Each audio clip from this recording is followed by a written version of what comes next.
950 lakhs. Yakutpura Madannapet 850 lakhs, sir. Yakutpura Lakshmi Nagar 800 lakhs, sir. Malakpet Dabilpura 1835 lakhs, sir. And this is for the financial year 21-22. और बोलूं, sir. We take honorable speaker, sir. No, sir. Wait, sir. Please wait, sir. I am not yielding, sir. मैं ये बोलना चाहता हूं, अगर हम काम नहीं कराते होते तो बार बार जीत कर नहीं आते। 6 मर्तबा जीत कर आया हूं और लोग यहां से यहां जाते, वहां से वहां आते, लेकिन हम जहां वहीं खड़े हुए हैं। मंसूबे बनाए, साजिश बनाए, हम बुरे दिखे, मुसलमानों की एक आवाज को दबाने की कोशिश करी वो कांग्रेस ने, लेकिन उसके बावजूद भी मुसलमानों ने अपने एतमाद का इजहार हम मजलिस इत्तेहाद अल मुस्लिमीन पे किया और हम कामयाब होकर आए हैं, कामयाब होकर आते रहेंगे। Let me make it one more thing clear, sir. I have come with a majority of 81,000 change votes and I have secured 67,000 poll votes. मतलब ये कि आवाम का भरोसा हमारे साथ है. आप अगर समझते हैं कि आपको इख्तिदार मिल गया 10 बरस के बाद तो आप हमको डराएंगे, हम डरेंगे. हम डरने या घबराने वालों में से नहीं है. हम मुकाबला करते आए हैं, मुकाबला करते रहेंगे. किरण कुमार रेड्डी ने जेल में डाला, हम जेल में रहे. हमको भेज दिया शहर से, हम उस वक्त भी नहीं डरे. अरे हम डरने घबराने वाले नहीं है. मैं 5 मर्तबा जेल में जाके आ चुका हूं, और भी जाना है तो जाएंगे. आप तसादुम चाहते हैं, ठीक है, हम करने तैयार हैं. हम गले लगाने को भी तैयार हैं, लेकिन याद रखो हमारे हाथ दराज हैं. हम इख्तिदार के गिरेबानों को खेल सकते हैं. हम अपने दामन के तार बेचने को तैयार नहीं हैं. हम तैयार नहीं हैं. अगर आप समझ रहे हैं कि इख्तिदार है तो हम डर जाएंगे और उठकर हमको डिस्टर्ब करेंगे. नहीं, मुसलमानों की आवाज तेलंगाना में थी, है और रहेगी. इस आवाज को कोई नहीं दबा सकता. यह आवाज पूरे वो ताप के साथ थी और वो ताप के साथ ही रहेगी. हम मसाइल के लिए जिद्दोजहद करते रहे हैं, करते आए हैं और करते रहेंगे. हमारी जिद्दोजहद चंद्रबाबू नायडू के दौर में भी थी. हमारी जिद्दोजहद, आई एम कंक्लूडिंग सर, हमारी जिद्दोजहद किरण कुमार रेड्डी के दौर में. सीएम साहब बात, स्पीकर सर, एक नया मेंबर, नहीं स्पीकर सर, एक नया मेंबर, इतना सीनियर मेंबर नया बनाए सो सरकार के खिलाफ आवाज उठाए तो वो ये मांगा कि 10 साल पिछले sir, please please please please please please please please give me, no no no no mister please, mister Akbaruddin Owaisi, no definitely you will get mic, you can, no definitely you will get mic, you can put your argument. I'm not going to, no speaker sir, Akbaruddin Owaisi ji जितने बार बोले, जितने minute बोले, हम कुछ नहीं कहा, मगर ये कोई तरीका नहीं है. स्पीकर सर,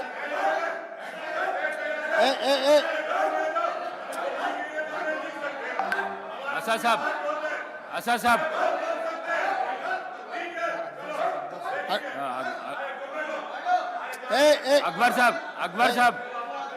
अकबर साहब, स्पीकर सर, बैठिए, आपको माइक देता हूं. स्पीकर सर, बैठिए.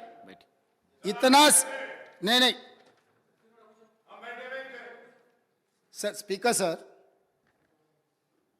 अकबर साहब ने 6 बार चुनाव लड़के 6 बार चुन के आए. इसीलिए हमारे सरकार मेजॉरिटी मिलते ही अकबरुद्दीन ओवैसी जी को हम प्रोटेम स्पीकर बनाए. हम जितना उनको, वो पार्टी को, माइनॉरिटी को जितना मौका देना है हम कोशिश किए. ये 1 minute, yes, because of your seniority. This is not any out of turn quota. We have respected your seniority and your experience. That is what I wanted to clarify. At the same time, he has to respect colleague member. He is also, No, seniority doesn't get any extraordinary powers. Seniority or juniority or first time or 10th time member, her member के लिए एक ही तरह के हक होते हैं।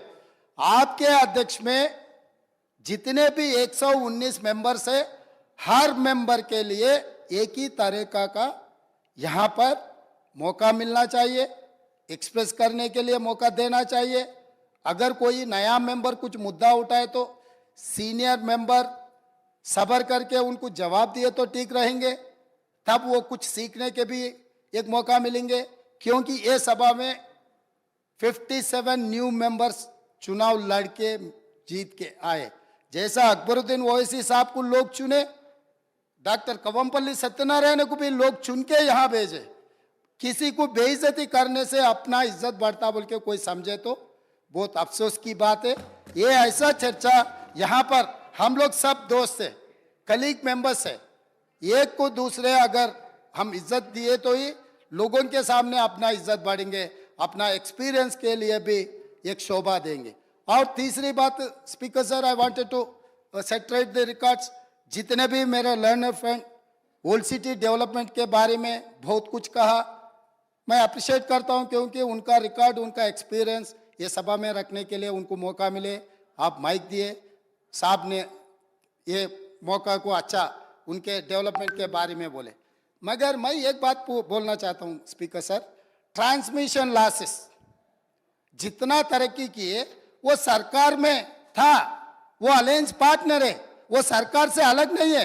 बार बार यहीं से केसीआर साहब ने, वहां से हमारे मित्र अकबरुद्दीन ओवैसी साहब ने ये कहा, टीआरएस और एमआईएम का गठबंधन है, हम लोग साथ में रहेंगे, ये सरकार को मदद हम देंगे बोल के वहीं से अकबरुद्दीन ओवैसी साहब ने कहा।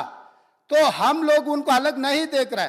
वो और ये 10 साल तेलंगाना में सरकार चलाया, 10 साल सरकार चलाने के बाद भी आपके ही सरकार में अब जितने भी मुद्दे उठाए और वो डेवलपमेंट नहीं हुआ। आप जो बात हमारे सामने रखे, हम जरूर ओपन माइंड से, हम ओल्ड सिटी या न्यू सिटी को अलग अलग नहीं देखते। वो शहर हमारे है, 450 साल के शहर है, वो शहर का शान बढ़ाना हमारी जिम्मेदारी है। ओल्ड सिटी में जितना भी डेवलपमेंट के लिए अकबरुद्दीन ओवैसी एमआईएम पार्टी के नेता है, ये पूरा मुस्लिम का जिम्मेदारी ले सो वाला नहीं है। ये आम जनता, हिंदूज भी उनको वोट डाले। जहां पर चंद्रायन गुट्टा में पूरा मुसलमान वोटों से चुन के आए क्या? ओल्ड सिटी में जितने भी 7 एमएलए जीत कर आए, हिंदू का कोई किसी का वोट नहीं मिला एमआईएम को। यह बात कहना चाहता है, यह बात तो ठीक नहीं, अफसोस की बात है। सब लोग आपको वोट देके आपको चुना के इधर भी जाए। आप बोल रहे मुसलमान के आवाज दबाने के लिए कोशिश कर रहे। भाई, आपके मुसलमान के रिप्रेजेंटेटिव जैसा नहीं देख रहे। ये तेलंगाना 4 करोड़ जनता के तरफ से आप चुन के आए, 4 करोड़ जनता के लिए आप रिप्रेजेंट करो। नहीं सर, आपको जब mike, speaker sir, Akbaruddin Owaisi साहब को जब माइक मिलेगा ना, तब उनके बात वो रख सकता है। लीडर आप, तो अभी तो वो डिस्टर्ब नहीं कर सकते सर वही सच है तो सर अगर वही सच रहा तो हम लोग जुबली हिल्स से एक मुसलमान, हिंदुस्तान के सबसे बड़ा खिलाड़ी अजहरुद्दीन ओवैसी को हम टिकट दिए। अजहरुद्दीन को हम टिकट दिए तो अजहरुद्दीन को हराने के लिए दूसरा मुसलमान को वहां चुनाव लड़वा के एक मुसलमान को हरा दिए। दूसरी बात, कामारेड्डी से हम लोग शब्बीर अली जी को जिताने के लिए, एक माइनॉरिटी को जिताने के लिए हम कोशिश किए, तो शब्बीर अली को हराने के लिए उनके जाने माने दोस्त कल्वकुंट्ला चंद्रशेखर राव वहां कामारेड्डी से चुनाव लड़ा। साहब, इन्हों अजहरुद्दीन को हरा देते एक मुसलमान को, इनके खास दोस्त कल्वकुंट्ला चंद्रशेखर राव कामारेड्डी में दूसरे मुसलमान को हराने के लिए कोशिश करते। मगर ये मुसलमान के हक के ठेकेदार कैसे बनेंगे सर? अभी रहा फाइनल। अकबर साहब आप डेफिनेटली आपको जो माइक मिलेगा तब बोलो। आप और ट्रांसमिशन लॉस के बारे में सीएम साहब बात करा, आप हाउस को आगे में रखो सर, आप बैठिए, आप हाउस को आगे में रखो सर। बाद में वो लोग जो बोल रहे हैं उनको बोलने दो। लीडर बात करते जब लीडर बात करते जब मैं माइक नहीं दे सकता हूँ। आप बैठिए, आप बैठिए, सर आप बैठिए, मैं देता हूँ, अकबर साहब को देता हूँ। आप अकबर साहब को स्पीकर देता हूँ, बैठिए सर, आप, स्पीकर आप सर, बैठिए। स्पीकर सर, अगर ये मामला आप बैठिए। हमारे दोस्त एमआईएम पार्टी अगर सीएम साहब माइनॉरिटी का एंगल में देखो लेकर गए तो मेरा साथी डॉक्टर कवंपल्ली सत्यनारायण वो दलित है सर, दलितों को ऐसे अवमान नहीं कर सकता है, वो दलित है। दलित को एमआईएम मुसलमान लोग मिलके उनको बेइज्जती करना भी ठीक नहीं है सर। ये देख कर एमआईएम सोच कर अगर उन मेंबर्स को पोडियम में भेजना नहीं भेजना उनके लीडर का जिम्मेदारी है सर। और रहा सर, अब इतना सारे ओल्ड सिटी में डेवलपमेंट हुआ ना सर, मैं यहाँ पर ट्रांसमिशन लॉसेस के बारे में मैं ये हाउस के सामने कौशिक गारो गवर्नमेंट डॉक्यूमेंट्स में रखना चाहता हूँ। Hyderabad south 43% transmission losses, Siddipet division 61.37% transmission losses, Gajwel division 50.29 transmission losses. Speaker sir, Kaushik garu మీరు విద్యుత్ సరఫరాలో బిల్లుల వసూలులో ఈ రోజు హరీష్ రావు గారు బాధ్యత వహిస్తున్న సిద్దిపేటలో 61.37% అధ్యక్ష, గజ్వెల్ మాజీ ముఖ్యమంత్రి గారు ప్రాతినిధ్యం వహిస్తున్న శాసనసభ నియోజకవర్గంలో 50.29 ట్రాన్స్మిషన్ లాసెస్. ఇప్పటి వరకు అక్బరుద్దీన్ ఓవైసీ గారు ఏదైతే చెప్తున్నారో హైదరాబాద్ సౌత్ నుంచి 43% ట్రాన్స్మిషన్ లాసెస్. ఈ రాష్ట్రంలో అత్యధికంగా విద్యుత్ వినియోగం చేసే దాంట్లో బిల్లులు ఎగవేసిన దాంట్లో మొదటి స్థానం సిద్దిపేట ఉంది, రెండవ స్థానంలో గజ్వేల్ ఉంది, మూడవ స్థానంలో హైదరాబాద్ సౌత్ ఉంది. ఈ ముగ్గురు లీడర్లే 10 సంవత్సరాలు తెలంగాణ రాష్ట్రాన్ని పరిపాలించి విద్యుత్ బకాయిలు చెల్లించక మొండి బకాయిలల్లా సిద్దిపేట, గజ్వేల్, హైదరాబాద్ సౌత్ ఉన్నది అధ్యక్ష. ఈ రోజు మొత్తం విద్యుత్ రంగమే దివాలా తీయడానికి, అప్పుల పాలు కావడానికి ఈ 3 ప్రాంతాల నుంచి బిల్లులు చెల్లించకపోవడం వల్ల ఈ రోజు ఈ పరిస్థితి దాపురించింది. నేను ఇప్పుడు మీ ద్వారా సభ్యులను నేను అడుగుతున్నా అధ్యక్ష, ఇన్ని పెండింగ్ బకాయిలు ఉన్నాయి, ఇంత బాధ్యతతో మాట్లాడినా, ఇంత డేటా తీసుకొని మాట్లాడినా అక్బరుద్దీన్ ఓవైసీ గారు ఎస్ మా ప్రాంతాల నుంచి బిల్లు చెల్లింపుల్లో బకాయిలు ఉన్నాయి, నేను హరీష్ రావు గారు అదేవిధంగా చంద్రశేఖరరావు గారు బాధ్యత తీసుకొని ఈ బిల్లులు చెల్లిస్తామని ఎందుకు ముందుకు రాలేదు సార్? ఇది పద్ధతే సార్? అదేవిధంగా స్పీకర్ సార్, ఇన్ని విషయాలు మాట్లాడినప్పుడు అక్బరుద్దీన్ ఓవైసీ గారు అంతకంటే ముందు జగదీశ్వర్ రెడ్డి గారు మాట్లాడుతూ రాష్ట్రంలో ఎక్కడైనా విద్యుత్ కోతలు ఉన్నాయా, ఏ రైతులైనా రోడ్డు మీదకి వచ్చి ధర్నా చేసిండ్రా, ఏ రైతులైనా విద్యుత్ రావడం లేదని అడిగినరా అని చెప్పి మాజీ మంత్రి జగదీశ్వర్ రెడ్డి గారు మాట్లాడినరు. వారి సమాచారం కోసం నేను చెప్తున్నా స్పీకర్ సార్, కామారెడ్డి ఎక్కడి నుంచి అయితే కేసీఆర్ గారు గెలవాలని వెళ్ళిపోయి ఎన్నికల్లో పోటీ చేసిండో ఆ కామారెడ్డిలో సెప్టెంబర్ 1 తారీఖు నాడు కరెంటు సబ్ స్టేషన్లో ముట్టడి చేసి మొత్తం రైతులు ధర్నా చేసి రోడ్లెక్కి కామారెడ్డిలో నిరసన తెలిపినరు. 24 గంటలు కాదు కదా, 10 గంటల విద్యుత్తు కూడా ఇవ్వడం లేదని కామారెడ్డి శాసనసభలో ఆ నియోజకవర్గంలో కామారెడ్డి జిల్లా బాగర్తిపల్లి సబ్స్టేషన్ ఎదుట ఆందోళన చేస్తున్న రైతులు, వేములనర్వ శివారులో ఎండిపోయిన మొక్కజొన్న పంటను మేస్తున్న గొర్రెలు. ఇది సమాచారం అధ్యక్ష. ఒకవేళ కామారెడ్డి కేసీఆర్ ఇలాకా కాబట్టి నాకు సంబంధం లేదని మాజీ విద్యుత్ శాఖ మంత్రి గారు మాట్లాడొచ్చు. ఇక్కడ సూర్యాపేట జిల్లా నేరేడుచెర్ల దగ్గర రాస్తారోకో చేస్తున్నారు. నేరేడుచెర్ల గరిడేపల్లిలో వారి సొంత జిల్లా రైతులు రోడ్డెక్కి రాస్తారోకో చేసిన వివరాలు అధ్యక్ష.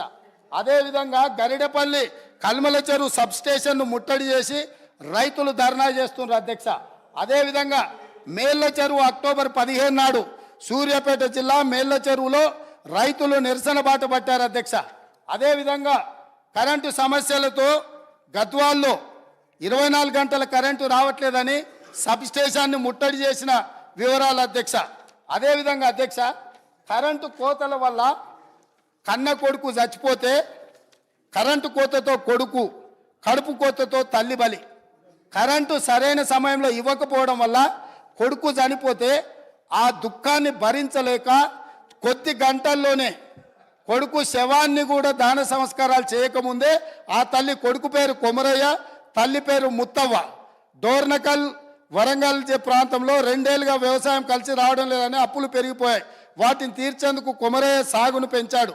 కానీ విద్యుత్ రాకపోవడం వల్ల కొమరయ్య అనే రైతు చచ్చిపోతే ఆ దుఃఖాన్ని తట్టుకోలేక గుండె బగిలి కన్న తల్లి ముత్తవ్వ కూడా చనిపోయింది అధ్యక్ష. ఇదే కాదు అధ్యక్ష, ఇంత ప్రోగ్రెస్ రిపోర్ట్ చదివిండు కదా మా మిత్రుడు. నేను అడగదలుచుకున్నా, ఎందుకంటే వారు చాలా సీనియర్ సభ్యులు, వారు అన్ని విషయాలను వారు సభ ముందుకు తెస్తే నిజంగా మేము అప్రిషియేట్ చేస్తాం అధ్యక్ష. మేము వైట్ పేపర్ పెట్టింది దేనికోసం అధ్యక్ష?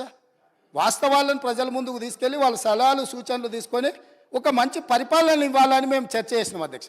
ఇంత చర్చ జరిగినా అక్బరుద్దీన్ ఓవైసీ గారు శ్రీశైలం ఎడవగట్టు కాల్వ 1988-89లో ఆనాటి కాంగ్రెస్ ప్రభుత్వం 89లో ప్రారంభించింది, 2001లో పూర్తయింది. 20 సంవత్సరాల నుంచి శ్రీశైలం ఎడవగట్టు కాలువ మీద 900 మెగావాట్ల విద్యుత్ ఉత్పత్తితో నడుస్తున్న ప్రాజెక్టు, నీళ్ల ద్వారా నడిచే ప్రాజెక్టు అధ్యక్ష.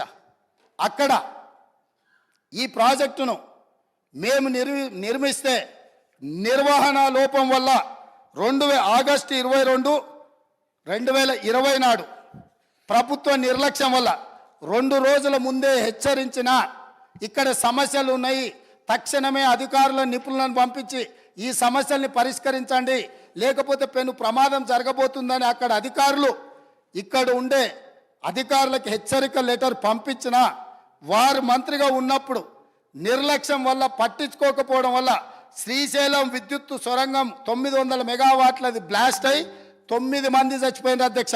9 మందిలో ఏఈ ఉజ్మా ఫాతిమా, హైదరాబాద్ ఇక్కడ ఓల్డ్ సిటీలో, ఆ అమ్మాయికి మైనారిటీ కాంగ్రెస్ పార్టీ ఇచ్చిన రిజర్వేషన్తో ఆ అమ్మాయి ఇంజనీరింగ్ చదివి ఉద్యోగం చేసి అక్కడ చేరితే ఆ అమ్మాయి ఒక మహిళ అయి ఉండి, ఆడబిడ్డ అయి ఉండి అక్కడ ఉద్యోగం చేస్తుంటే ఆ అమ్మాయి చనిపోతే ఆ కుటుంబాన్ని మేము ఇంటికెళ్ళి పరామర్శించినాము, మేము ఆదుకున్నాం ఆ కుటుంబాన్ని. కానీ రాష్ట్ర ముఖ్యమంత్రి గారుగా, ఆనాటి ముఖ్యమంత్రి గారు కానీ ఆనాటి విద్యుత్ శాఖ మంత్రి కనీసము మన చాదర్గట్టులో ఉండే ఆ మైనారిటీ ఏఈ కుటుంబాన్ని కూడా పరామర్శించలేదు. శ్రీశైల సొరంగము పేలిపోవడం వల్ల 9 మంది ఉద్యోగస్తులు అక్కడికక్కడనే బుగ్గిపాలైపోయిన శవాన్ని కూడా గుర్తించలేని పరిస్థితిలో ఖాళీ బూడిదై మసైపోయింది. మానవత్వం లేని ప్రభుత్వము దాని మీద విచారణకు ఆదేశించలేదు. కనీసం ప్రమాద స్థలాన్ని మేము పరిశీలించి బాధితులకు కొంత ఉపశమనం కలిగిద్దామంటే మమ్మల్ని పోలీసులను పెట్టి అరెస్ట్ చేసి పోలీస్ స్టేషన్లలో కూసబెట్టిండ్రు అధ్యక్ష. ఇన్ని తప్పిదాలు ఎంఐఎం పొత్తులో ఉన్న బీఆర్ఎస్ పార్టీ ఆనాడు ప్రభుత్వం నుండి దుర్మార్గాలు చేస్తే ఈ శ్రీశైలం ఎడమగట్టు కాలువ మీద జరిగిన ప్రమాదం గురించి కూడా మా మిత్రుడు ఈ సభలో ప్రస్తావించి ఉంటే ఎస్ డెఫినెట్గా మేము అప్రిషియేట్ చేసి ఉండేవాళ్ళం. కాబట్టి ఈరోజు sir let me so sir Akbar साहब नहीं अकबर साहब प्लीज नहीं अकबर साहब आप इतना समझो, ये सरकार जिम्मेदारी से ये व्हाइट पेपर टेबल किए, ये व्हाइट पेपर टेबल करने के बाद आप जो भी सुझाव दे रहे, सुझाव लेने के लिए भी हम तैयार हैं. इसका मतलब ये नहीं जो इल्जाम किए, जो गुनहगार है, आप उनके तारीफ पे तारीफ करते रहा तो यहां बैठकर सुनने के लिए कोई तैयार नहीं है. आप जो ओल्ड सिटी हैदराबाद के लिए या तेलंगाना के लिए डेवलपमेंट करने के लिए क्या फंड चाहिए आप बोलो, हम जिम्मेदारी से हम निभाएंगे. मगर आप ये काम नहीं कर रहे हैं. आप पुराने दोस्त को, जो बिगड़ा हुआ दोस्त को आप बचाने के लिए जितना आपके शक्ति है सब सारे आप क्यों उनके रक्षा के लिए आ रहे, मेरे समझ में नहीं आया. ये आप क्या करना चाह रहे हैं? आप क्या क्या क्या क्या मदद कर रहे हैं? नहीं, अच्छा दोस्त को, स्पीकर सर, अच्छे दोस्त को 10 रुपए देकर साथ में लेना, बुरा दोस्त को 10 रुपए देकर चुरा लेना, ऐसे दोस्ती आपको ठीक नहीं है। आप जितना तेलंगाना जनता जिनको तिरस्कार किए वहां पर बिठाए, उनके तरफ आप क्यों वकालत ले रहे? अब रहा अब फाइनल बात है, आप 7 सीट जीते, मगर बहादुरपुरा में कितने वोटों से जीते, नामपल्ली में कितने वोटों से जीते, एक बार ये भी आप हिसाब किताब ले लो। अकबर साहब, हमको कोई एतराज नहीं है, आपके पार्टी जिताने के लिए, आपके पार्टी अगर 9 सीट 10 सीट 12 सीट कुछ भी जीतने के लिए आपका पॉलिटिकल पार्टी का हक है, मगर माइनॉरिटी का हक बचाने का जिम्मेदारी हमारे है। हर बहुत सारे प्रदेशों में हम मुख्यमंत्री बनाए, इस देश का राष्ट्रपति माइनॉरिटी को हमने बनाया, आपने नहीं बनाया, आप नहीं बनाया। बिहार के, उत्तर प्रदेश के, महाराष्ट्र में हम लोग मुख्यमंत्री बनाए माइनॉरिटीज को, इस देश का राष्ट्रपति हम ही ने बनाया माइनॉरिटी को। आपके सुझाव से नहीं, हमारे जिम्मेदारी है माइनॉरिटी को साथ में लेकर चलने का। हम किसी से माइनॉरिटी वेलफेयर के लिए किसी से सीखने का जरूरत नहीं है। 4% रिजर्वेशन दिया हमने दिए, 12% वादा किया, धोखा किया 100 आदमी से, आप दोस्ती कर रहे, ये ठीक नहीं। आपका मर्जी, आप डिसाइड कर लो किसके साथ में रहना, मोदी के साथ में रहना, मोदी को मदद करने वाले के साथ में रहना, न्यूट्रल रहना, सेक्युलर रहना, आपका मर्जी है, आपका मर्जी को हम कुछ नहीं बोल सकते। मगर कांग्रेस के ऊपर जब इल्जाम लगाने के लिए कोशिश कर रहा है, सोच कर इल्जाम करो, क्योंकि अब हम लोग స్పీకర్ సార్ నేను ఒకటే మాట చెప్పదలుచుకున్నా, వాళ్ళ ఇష్టం, వాళ్ళు స్వతంత్రమైన రాజకీయ పార్టీ, వాళ్ళు ఎవరితోనైనా పొత్తులు పెట్టుకోవచ్చు, వాళ్ళు ఎక్కడైనా పోటీ చేయొచ్చు, వాళ్ళు పొత్తులు పెట్టుకునేదాన్ని పోటీ చేసేదాన్ని కాంగ్రెస్ ఎప్పుడు వ్యతిరేకించదు। మా విధానం మాది, వాళ్ళ విధానం వాళ్ళది। అయితే మైనారిటీ యొక్క వెల్ఫేర్ కావచ్చు, డెవలప్మెంట్ కావచ్చు, మా ప్రభుత్వం కట్టుబడి ఉన్నది 100%। ఉమ్మడి ఆంధ్రప్రదేశ్లో కూడా కమాలుద్దీన్ గారిని పిసిసి అధ్యక్షుడిగా చేసిన చరిత్ర కాంగ్రెస్ పార్టీది। ఆనాడు ఉమ్మడి ఆంధ్రప్రదేశ్లో హోమ్ మినిస్టర్గా మైనారిటీని పెట్టిన చరిత్ర కాంగ్రెస్ పార్టీది। కాబట్టి మైనారిటీల విషయంలో కాంగ్రెస్ చిత్తశుద్ధిని ఎవరు శంకించవలసిన పని లేదు। వారు ఎక్కడి నుంచి అయితే ఎన్నిక వచ్చిండ్రో ఆ ప్రాంతమే కాదు, రాష్ట్రంలో ఏ ప్రాంత అభివృద్ధికి పోయినా వారు మాట్లాడవచ్చు, వారు సూచనలు చేయొచ్చు, వారిని సూచన చేయాల్సిందిగా నేను కోరుతున్నా।